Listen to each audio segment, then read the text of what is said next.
Popular Teacher Farah. Hai, saya Teacher Siti. Hari ini kita akan belajar tentang bentuk asas. Tajuk aktiviti kita adalah banyaknya bentuk. Murid-murid tahu tak, dekat persekitaran kita ada macam-macam bentuk. Tapi hari ini Teacher Lia nak kenalkan 4 bentuk asas.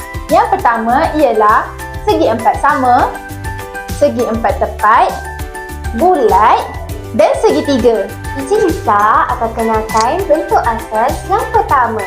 Bentuk asas yang pertama adalah bulat. Bulat. Ciri-ciri bentuk bulat, dia tak ada busung.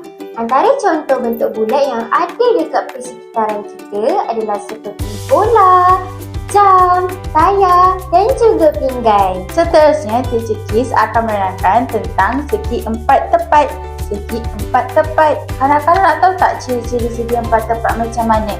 Segi 4 tepat ada 2 pasang sisi panjang dan 2 sisi pendek. Contohnya ada di persekitaran kita ialah seperti buku, meja, laptop dan papan putih. Teacher Farah pula akan kenalkan tentang bentuk asas yang ketiga.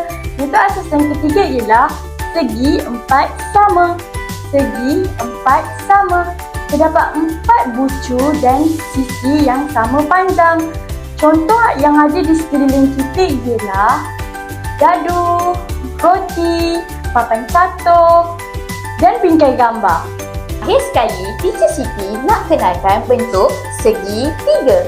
Segi 3. Ciri-ciri bentuk segi 3, dia ada 3 bucu. Contoh bentuk yang ada di sekeliling kita ialah potongan tembikar, pizza, sandwich dan pembaris segitiga.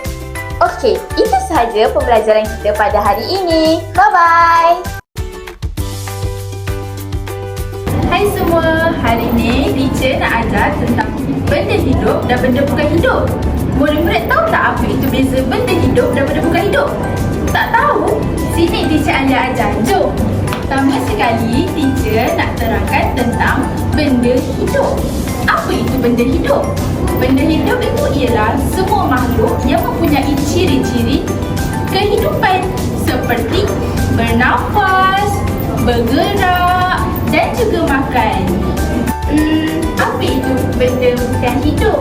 Benda bukan hidup itu ialah sesuatu bahan atau objek yang tidak mempunyai ciri-ciri kehidupan. Seperti apa? Seperti tidak boleh bernafas, tidak boleh makan dan juga tak boleh bergerak secara sendiri. Seterusnya, Teacher Farah pula akan terangkan tentang perbezaan benda hidup. Benda hidup terdapat 5 ciri-ciri, iaitu pergerakan, pernafasan, pertumbuhan, pemakanan dan pembiakan. Ciri yang pertama ialah pergerakan. Apa itu pergerakan benda hidup? Pergerakan benda hidup ialah pergerakan yang berlaku secara semula jadi. Ciri yang kedua ialah pernafasan.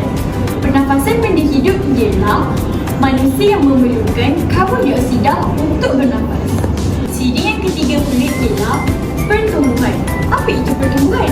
Pertumbuhan benda hidup ialah hidupan yang membesar dari masa ke semasa. Ciri yang keempat pula ialah pemakanan. Benda hidup memerlukan makanan dan minuman untuk memberikan tenaga. Yang terakhir ialah pembiakan. Benda hidup perlu membiak untuk menambah bilangan. Okey, manakala Teacher Kis pula akan menerangkan tentang perbezaan benda bukan hidup. Yang pertama ialah ciri pergerakan. Kanak-kanak nak tahu tak pergerakan itu macam mana? Pergerakan dia tidak hanya boleh bergerak sendiri, tetapi jika hanya boleh bergerak jika kita menggerakkan. Ciri yang kedua ialah pernafasan. Kanak-kanak nak tahu tak kalau pernafasan itu macam mana? Pernafasan, ciri-ciri benda bukan hidup, dia tidak boleh bernafas. Ciri yang ketiga ialah pertumbuhan. Kanak-kanak nak tahu tak pertumbuhan ni macam mana? Pertumbuhan dekat benda bukan hidup, dia tidak boleh membesar dan juga saiznya kekal sama. Ciri yang keempat ialah pemakanan. Kanak-kanak nak tahu tak kalau benda bukan hidup ni kita tak boleh makan dan juga tak boleh minum.